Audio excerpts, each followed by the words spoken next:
लोकसभा चुनाव की घोषणा से मात्र कुछ दिन पहले इलेक्शन कमिश्नर अरुण गोयल, जिनका टेन्योर 2027 तक था, उन्होंने कल इस्तीफा दे दिया है। आप सब याद करिए, अरुण गोयल जी वही इलेक्शन कमिश्नर हैं जिन्हें भारतीय जनता पार्टी ने खुद अपॉइंट किया था। ये वही इलेक्शन कमिश्नर हैं जिनकी वॉलंटरी रिटायरमेंट के 24 घंटे के अंदर अंदर उनको इलेक्शन कमिश्नर बनाया गया था। जब इनकी अपॉइंटमेंट का चैलेंज सुप्रीम कोर्ट तक पहुंचा था तो सुप्रीम कोर्ट ने भी पूछा था, व्हाट वाज द टीयरिंग हरी, कि फाइल शुरू भी हो जाती है, पुटअप भी हो जाती है, अप्रूव भी हो जाती है मात्र 24 घंटे के अंदर। तो एक ऐसा इलेक्शन कमिश्नर जिसको भारतीय जनता पार्टी ने खुद अपॉइंट किया, जो उनका आदमी था, जिसके अपॉइंटमेंट को डिफेंड करने के लिए भारतीय जनता पार्टी शासित केंद्र सरकार सुप्रीम कोर्ट तक गई, आज उस इलेक्शन कमिश्नर ने इस्तीफा दे दिया है। आज पूरा देश एक ही सवाल पूछ रहा है कि भारतीय जनता पार्टी शासित केंद्र सरकार ने ऐसा क्या करने को कह दिया अरुण गोयल जी को, ऐसी क्या इलेक्शंस में हेरा फेरी करने को कही कि उनका अपना आदमी भी कर नहीं पाया और उसने सोचा कि इस्तीफा देना उससे बेहतर रहेगा। आप सब याद करिए, ये वही भारतीय जनता पार्टी है जिसने अनिल मसीह को चंडीगढ़ मेयर इलेक्शन में प्रिजाइडिंग ऑफिसर बनाया। वो अनिल मसीह जिसने सीसीटीवी कैमरा के सामने 8 वोट जो इंडिया अलायंस के मेयर कैंडिडेट कुलदीप कुमार को पड़ रहे थे खुद डिफेस किया।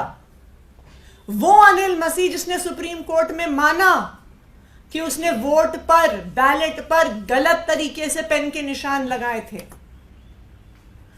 वो अनिल मसीह जिस पर सुप्रीम कोर्ट ने कहा this is murder of democracy.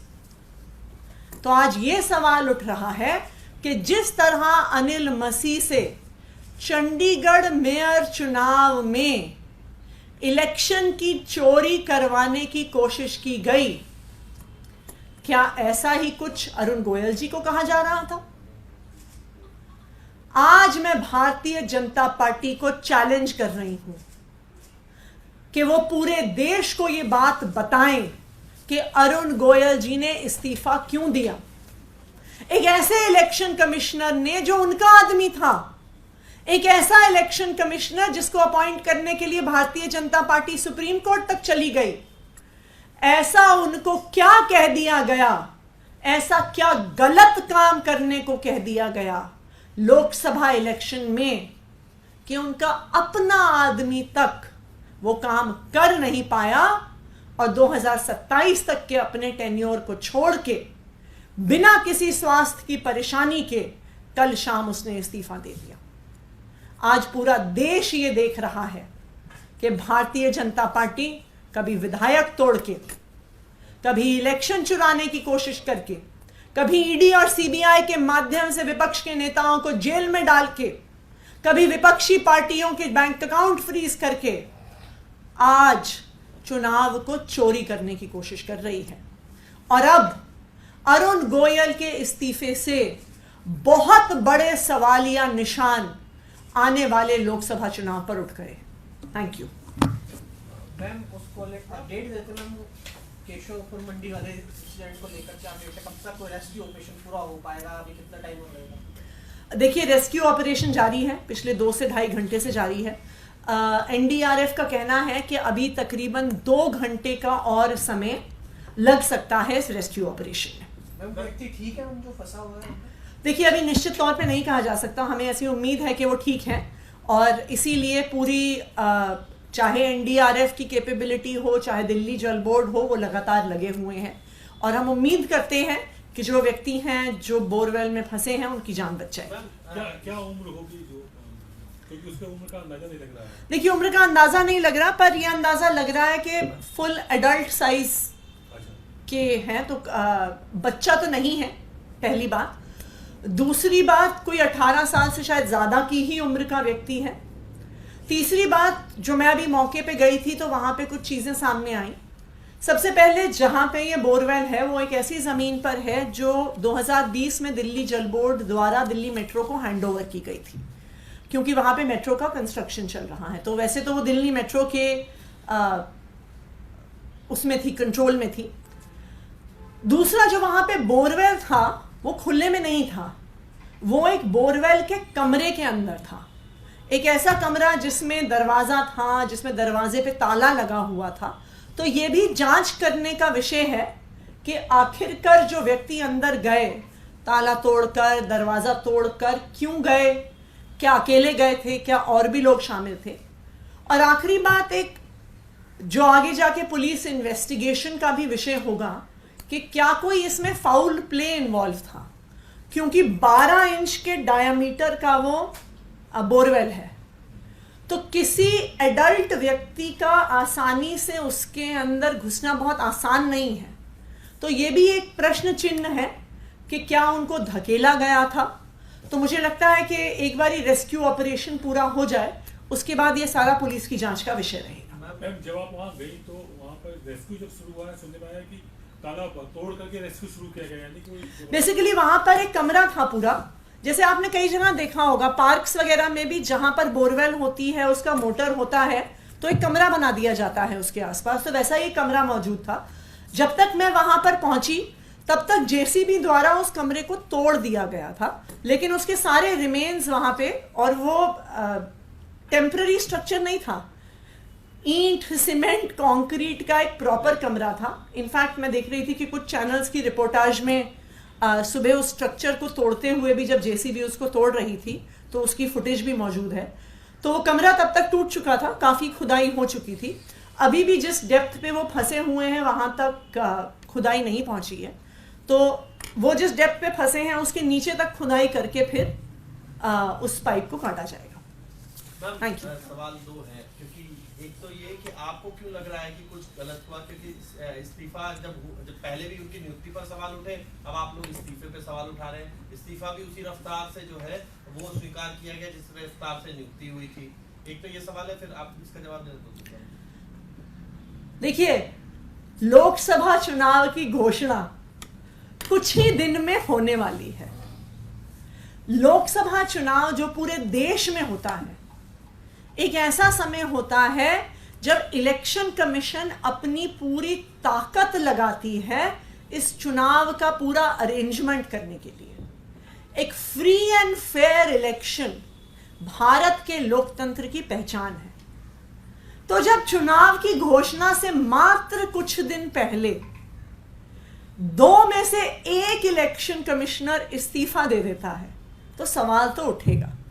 और वो भी एक इलेक्शन कमिश्नर जो जाना जाता था रूलिंग पार्टी के करीबी होने के नाते।